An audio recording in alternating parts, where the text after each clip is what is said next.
Where do we begin, Henrietta? I've got questions. We've had more tea. We need more tea. And you have no chance because we have to go.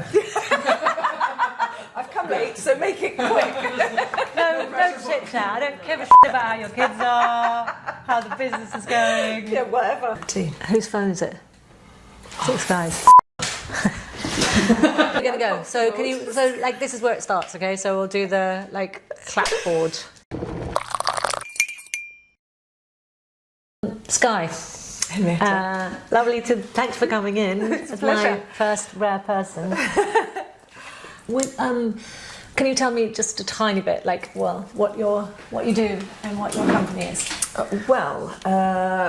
we're a manufacturer of preserves, all things sweet, savoury that goes into a jar, and but just with huge dedication to quality and sourcing. Yeah.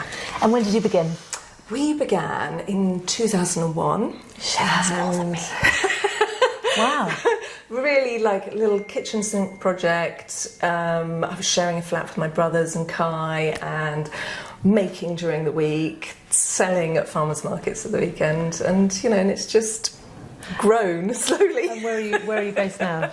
And now we're in Bermondsey in one of the food arches, one of many food arches, and been there for about 14 years. Yeah. You're an amazing business entrepreneur, but I mean, there's some questions I need to know about you. Last piece of toast, or would it be toast or bread? Jam or marmalade? I think if it's the last preserve that I'm going to eat, I'm going to go for marmalade, because it's just... And it's not what I eat most commonly, because normally I eat my preserves with yoghurt, so I have jam. But if it's going to be the last preserve I eat, it's going to be powerful, bitter, all-consuming marmalade on some toasted sourdough, salted butter. Bread or jam? Bread or toast? Yeah, definitely toast. Yeah. It's more comforting, isn't it? Yeah. And butter. Yeah. So English. Yeah. And do you remember how we first met? Well, I remember getting a call from you, and I actually remember where I was. I was in Greensmiths. Do you know Greensmiths? Anyway, by Waterloo. And you'd been kind of tipped off. And we came to see you in Marylebone. Who tipped me off about you? God, I don't know. Someone did. Yeah.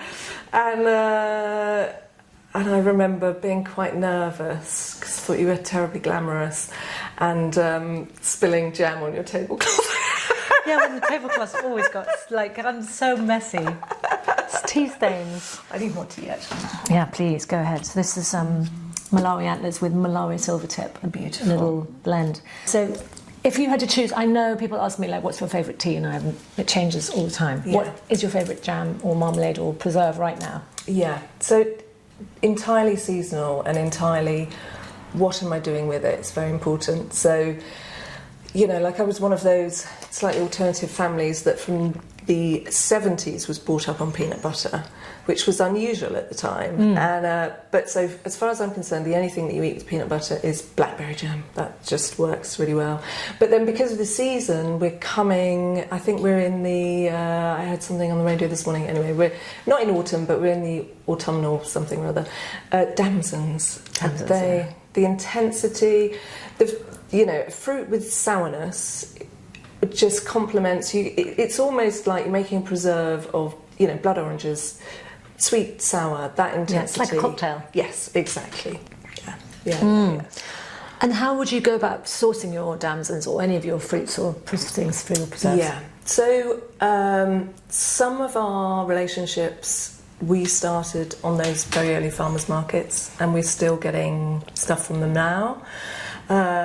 We had this amazing relationship very early on with a lovely man called Brian Hoare, who sadly has passed now, but he had a very strong relationship with Brogdale, where they have the fruit collection, and he introduced us to them. And so that was kind of really a founding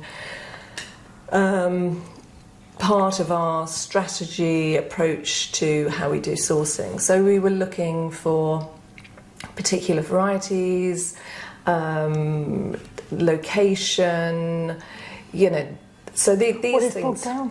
Brogdale is, so it used to be a research centre that was funded by the government, but during the 80s, with the hollowing out of all of that kind of thing, it lost its funding, and it's been on a fight for it ever since. But it basically gives advice to for agricultural practice, but they are the only place in the world that have a living collection of fruit trees. So they have, 2,000 types of apple. And you can source from them, or they set you in terms of, they connect you with growers. Yeah, we used to go down and we would get apples from them. Funny, when we started our business, we started in November, and the London farmers market's very strict. So you could only use produce to make a secondary product from suppliers to the markets. So there was not a lot of fruit around in November.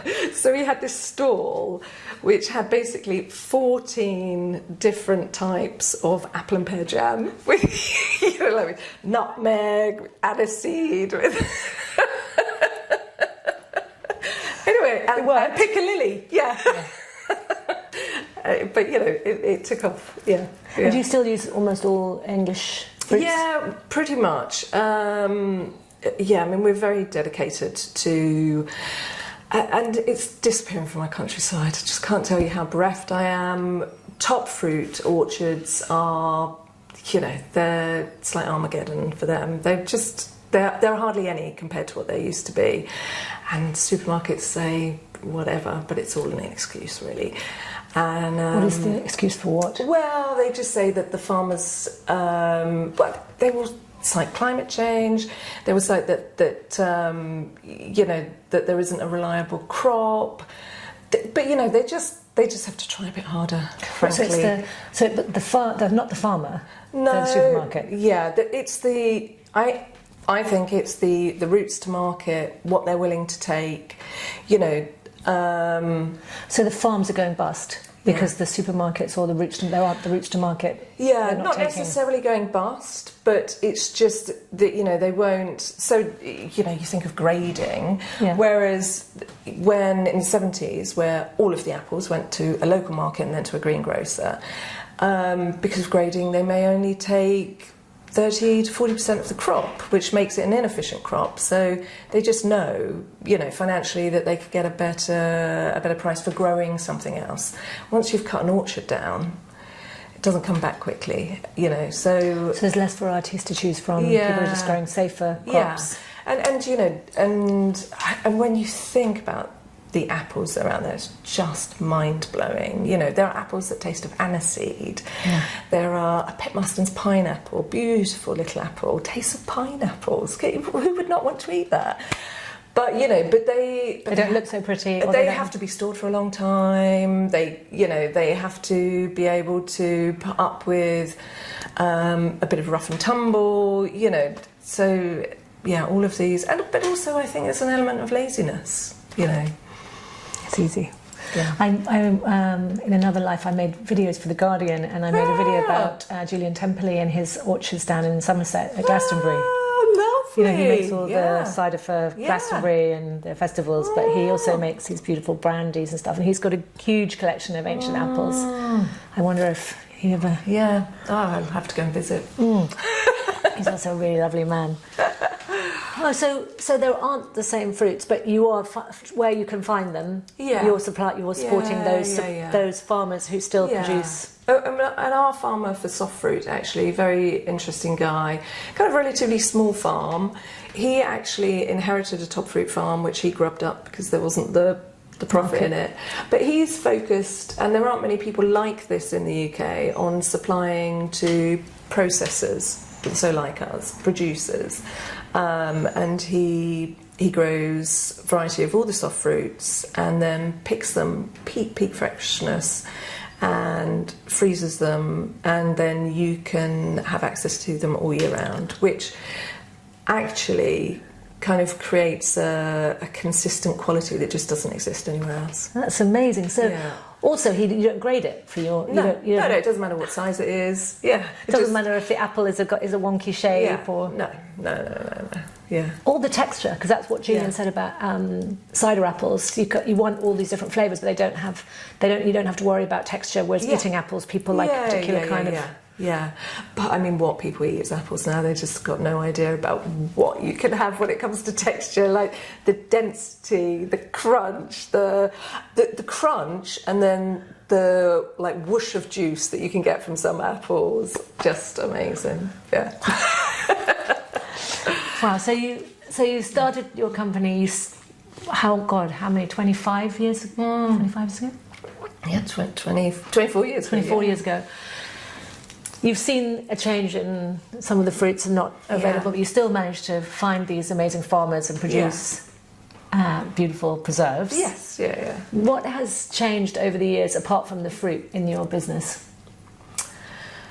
I think the food culture has changed massively. Like, we were on the cusp of I met at Borough Market when it was like this monthly farmers market, but really ultimately a wholesale market. Yeah. And Tony Booth was there, and but it was, people were still eating kind of really very highly processed food in the day-to-day, and I think that there has been this explosion of exploration and the types of food that people eat in London now is just incredible. Like my daughter, she's she's making herself guacamole and black pudding to have for breakfast, and nobody did that in the 90s. No, it was Cocoa Pops or Cocoa Pops. Yeah, maybe a bit of some blessed. Yeah. So that's a wonderful kind of world to be in and see that development. I think in some ways, some fruits, and in that type of world, my world has shrunk even further, which is sad. Yeah, but you still have a thriving business 26 years, 24 years later. That's pretty amazing. Yeah. Do you think I know that I feel that about the 21 years of Rare Tea, but I feel like I've changed as well as the world around me. Yeah. How do you think you've changed as a leader? As a leader? As a business owner? Yeah, I think it's a funny thing that, I was very young when I started, so maybe 22 or something like that. And I kind of had this idealistic idea that you could give people their autonomy to decide what they wanted to do all the time. And I think it took me quite a long time to realise that actually huge amounts of freedom in a working environment, it's not necessarily what people want, actually. And the process of like when you bring in when you bring in certain structures, you kind of take some of, you alleviate, you can take away thought. People don't have to make a decision every time they're doing every little task. It allows them, some structure allows them more creativity. Yeah, more creativity and kind of a sense of freedom. I think that putting that in place and feeling okay about that. Yeah, and I think also understanding that some people like more freedom and some people don't, and some people need a bit more room to make their own decisions, and some people hate it. Yeah. And that's so weird, because we would hate to be given. I find it really difficult. I find it difficult to follow a recipe, frankly. Yeah, you've got to follow a recipe. And you need to find people for different parts of the business. Yeah. And it's like, I thought there was a certain kind of person who worked at Rare Tea, and now I realise that it's like the really weirdest, special ones who come together as this incredible whole. Yeah, absolutely. Yeah. And do you feel like, as a leader, as a boss, you've got better? I've gotten better sometimes. I think you always have to be very self-questioning. I think that's where, and I always like to, you know, like I expect a lot of people, but at the same time, if something goes wrong, I find it more comfortable to kind of reflect back on myself, because I know that that's where I can really do something about it, if you see what I mean. Yeah. No, that's really true, and I think it's more comfortable to question yourself, isn't it? Because you feel your feet are on the ground a bit, you kind of know who you are, and you're able to be like, oh, maybe I'm being a bit of a dick here. Yeah, well, exactly. Whereas before I would have been on my horse like, I can't be a dick. Yeah.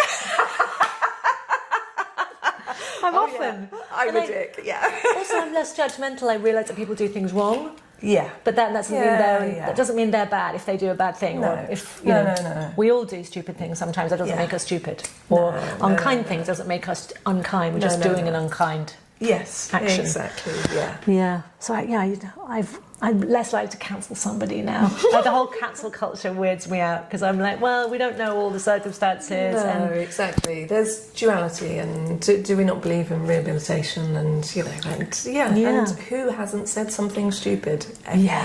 Or done something stupid, and we're so lucky that none of it's on film. Yes.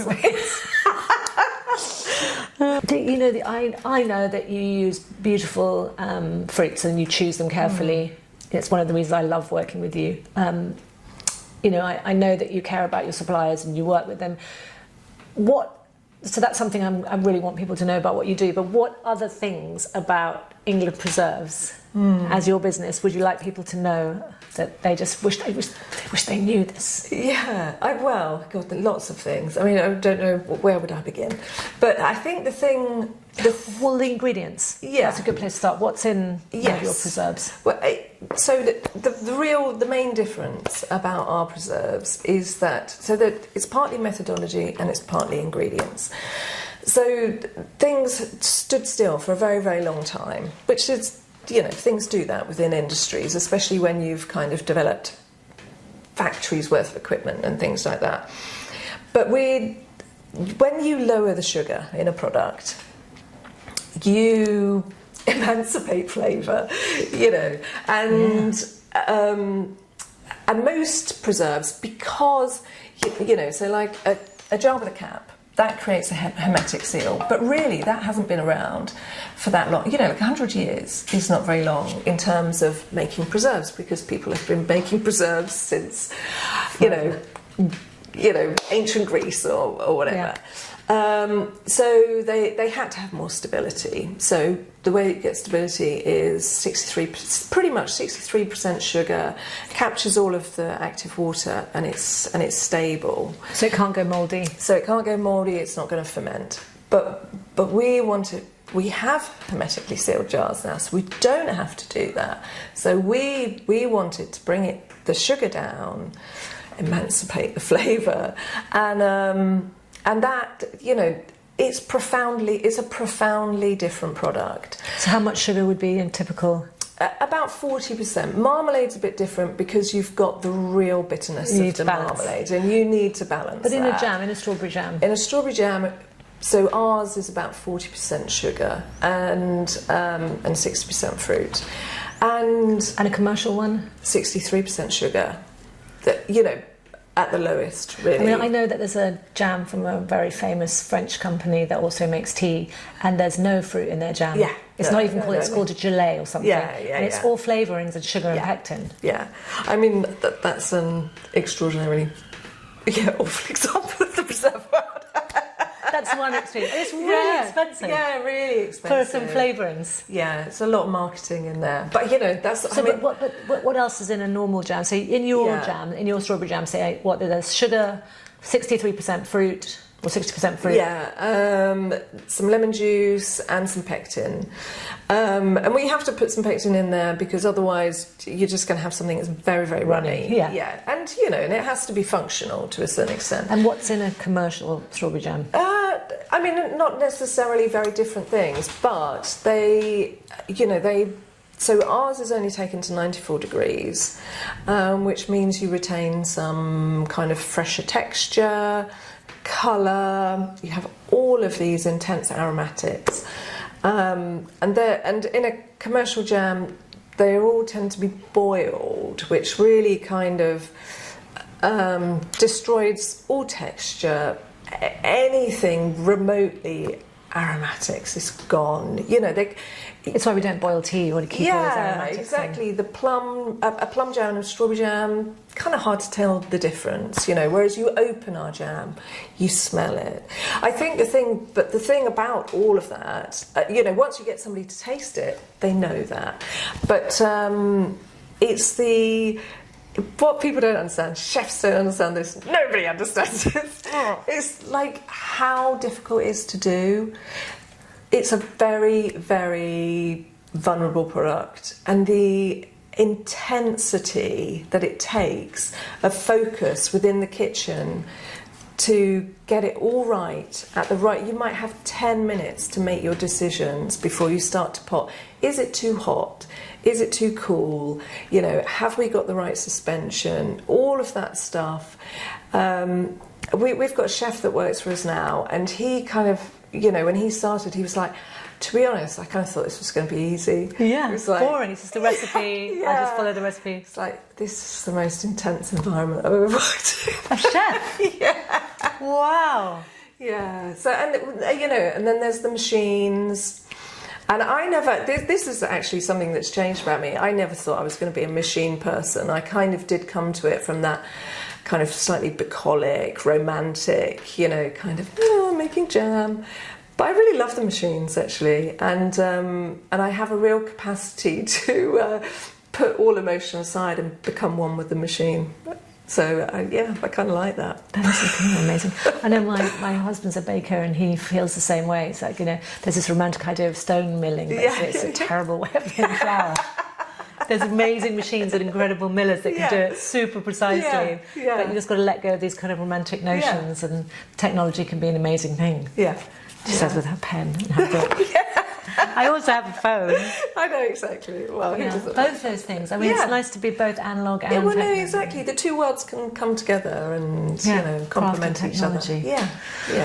Yeah, you have some amazing customers. I know you work with really incredible hotels like Claridge's, and you do, you sell directly to customers, and you sell online. Like, you have these three areas. You've got retail, online, hospitality customers. Does keep you going. But how have your ambitions for the business changed over the years? Did you imagine it like that from the beginning? No, not at all. I guess I had an aspiration that we would be more of a brand, I guess. That's the kind of, when you go into a business, that you think that's what there is.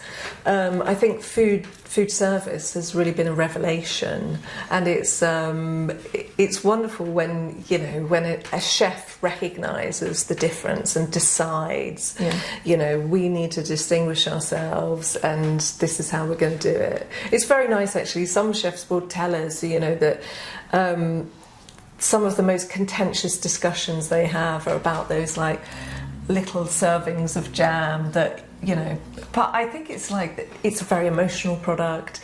People, it's very impactful when you're having your breakfast kind of thing. It's important, but or your afternoon tea and what goes on your scone. Exactly. Yes. That was one of the funnest things, collaborating on the Claridge's jam to make that. I don't know how to tell you. That is just, I mean, you would never taste that jam and think, oh, this has got silvertip tea, or you might not even recognise the raspberries, because it all comes together into this kind of it's bigger than the sum of its parts. Yeah, it's a perfect really blend. Is. Yeah. I was talking to a friend about it recently, and I said that actually I think we have created ambrosia. I think possibly this is what they've been eating on Mount Olympus for the last... And this is a jam that you get with afternoon tea at Claridge's, and it is strawberries, predominantly strawberries, with a little bit of raspberry and some jasmine silvertip tea. Yeah. But Sky's complete invention, and it was sweet. And we had to taste a shit ton of jams to do it. And I remember one day we were also tasting caviar. Yes. When you came in, we were like, oh, we're trying to work out caviar and tea, and then jams, and oh my God, what fun! What a horrible life. So do you think your ambitions, you didn't think you were going to do hospitality, like the hospitality world, that's changed. Has your ambition for the business as a whole changed? What you want out of it? Yeah, I mean,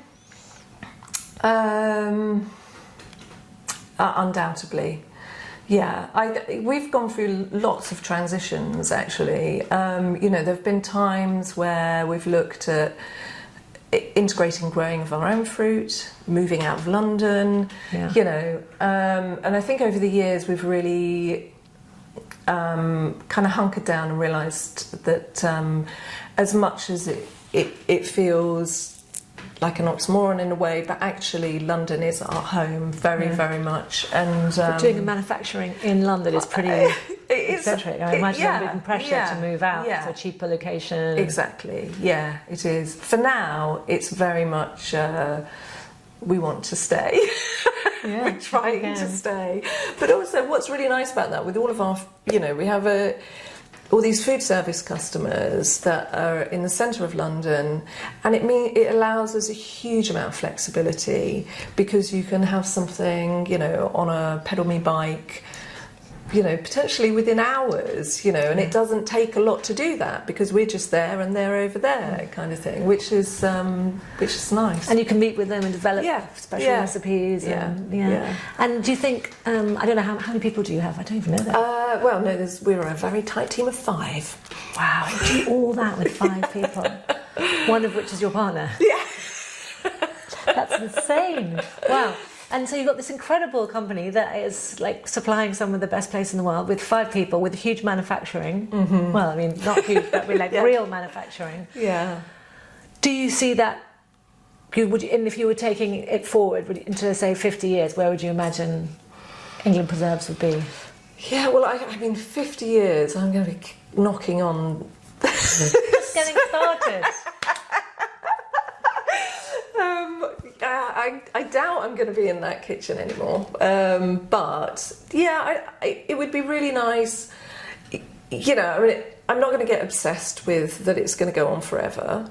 But it would be really nice if it was still going, and you know, and it was a bit bigger, and it continued to offer people a job where they can work with dignity and feel satisfaction, because they're knowing that they're making an incredible product they can feel proud of supporting farmers, keeping varietals of amazing fruits alive. Exactly. You know. And do you think this is a really interesting question, and I'm sure you get asked by random people, but do you have an exit strategy?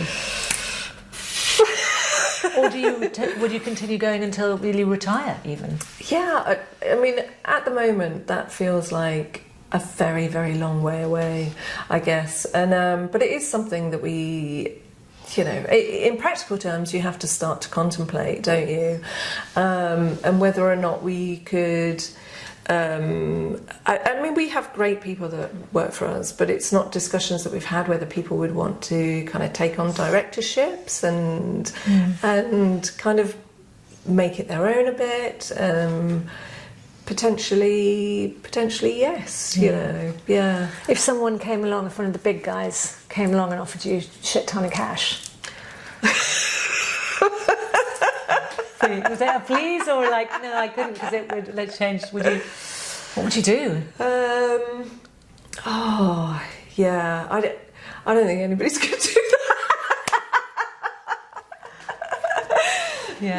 I don't know, I mean, I think that we love what you do, right? And this is what you do. And then, you know, the idea of doing something else, or retiring, or working for someone else. Or even if you had all the money in the world, what would you do? Isn't this what you love? Yeah, exactly. I mean, obviously there are lots of, freedoms are wonderful things, but yeah, we do love what we do. And you've done it with, I've seen you bring your children up in this business. I remember like bringing your kids to meetings, and the little cardboard box was a playground, and you've managed to do that with a young family. Now they're getting a little older. And and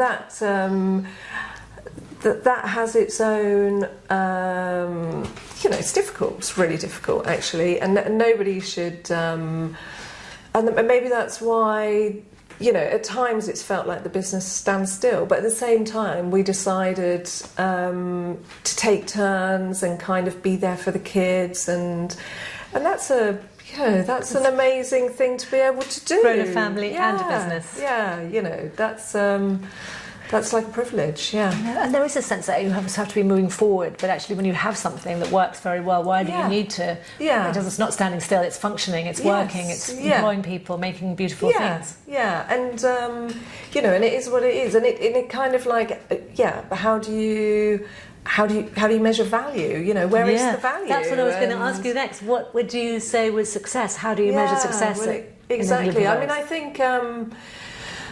you know, stability actually is success, and you know, and having a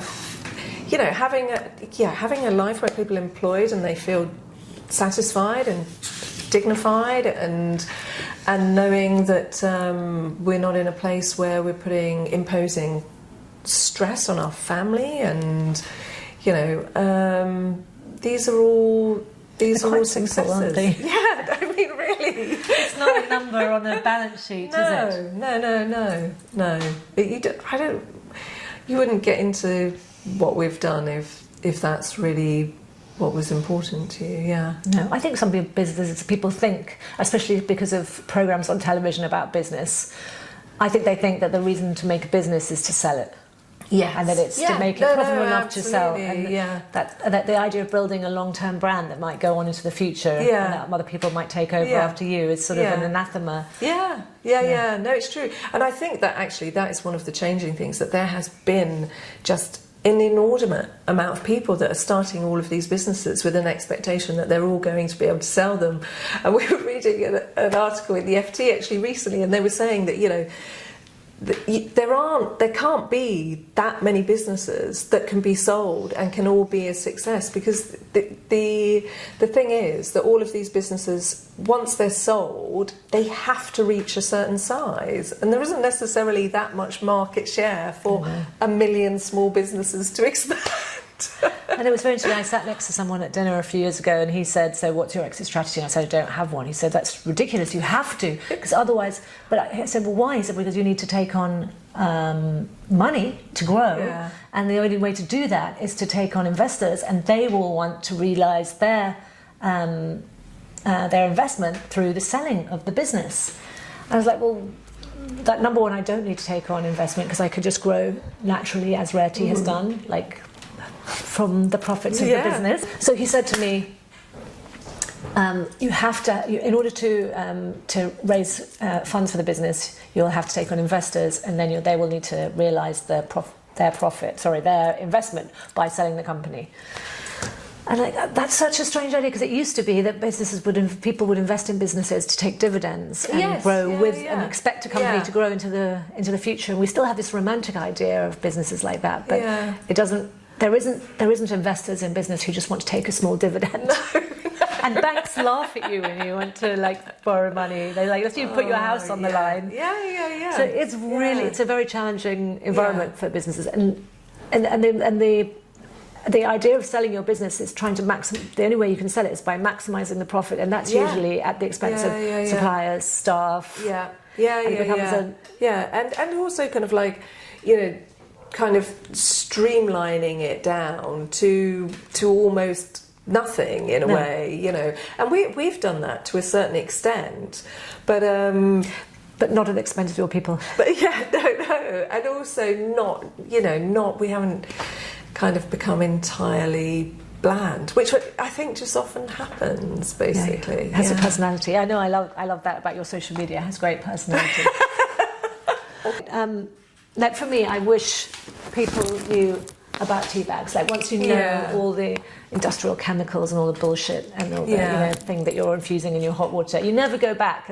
It's pretty easy for people to let go. Yeah. What would you think? What would you wish people knew about jam, or help them make better decisions about them? Yeah, I think part of my philosophy about how you eat it is kind of what I wish that people would take on board, basically, which is that, so, you know, it's been the history of jam really is that during the Industrial Revolution, you know, after the abolition of the Corn Laws, and basically they were trying to feed people working within industry as cheaply as possible, because the people were kind of like a commodity. Industrial revolution, factories, everyone comes to cities. And so one of the things that they did was they imported huge amounts of sugar.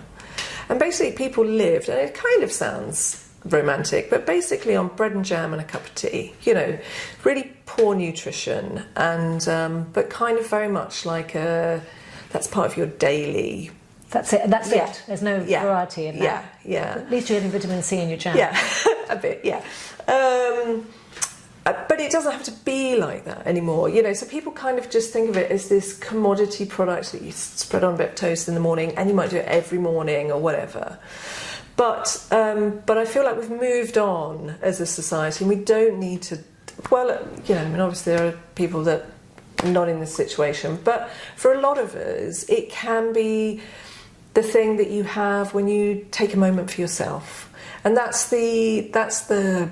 You know, not everything needs to be a rush. Not everything needs to be consumed on the street in your hand. You know, it's about finding the products that you want to take your time with, and you sit down. So maybe you only eat jam at the weekend, you know, but you sit down with your family, you make some pancakes, you know, or whatever, or you just have it with some yogurt and some granola, and so it's like an approach to eating. And I know that sounds very precious in a way, because we don't have the time all week to be like that, and sometimes it does have to be a bowl of cereal or whatever, but making sure that there are those times, you know, within the week with regularity. And I think that's where the comfort comes from, you know, when you sit together and you're not stressed, and it's something really delicious. Yeah. I think there's very nice commercial jam, but there's not the same level of deliciousness. No. I think that's what I'd like people to know about. You know, like when you eat one of your jams, you're like, what? This is really delicious. Yeah. And there's a whole nother level, and it's a very affordable luxury. Yes, no, exactly. It is an affordable luxury. And when we worked on farmers markets, and I love this, that, you know, you get people buying it for their kids, which is lovely, but you'd also get, you know, an elderly kind of octogenarian pensioner, and that was her treat, you know. Once a week she'd come and she'd be like, well, this is proper marmalade, and this is, you know, this is like my grandmother would have made. It's like it tastes like homemade, beautiful, lovingly crafted. And that's a privilege. That was always a privilege for me. Somebody, you know, that they haven't got a huge amount of disposable income, but they choose your product. And I would think I would hope the same thing, that they would come and have like a really proper Earl Grey tea with that. You know, exactly. Yes. And it might not be every day, but it's certainly that treat that you. Yeah. I mean, when you think about all the things that make our life luxurious, there's things that are completely out of many people's grasp. Yeah. And then there's a little bit of jam or some good tea that is, even if it is only for special, it's really, it's totally, what's the word? And it's very democratised or egalitarian. No, I really think so, and I think, you know, it's about choosing what we value, and that's really important. Choose things that are valuable. Really valuable. Brilliant. Thank you so much. I'm sorry we ran out of tea. Thank you. Thank you. No, pleasure. Lovely to see you. It was really great.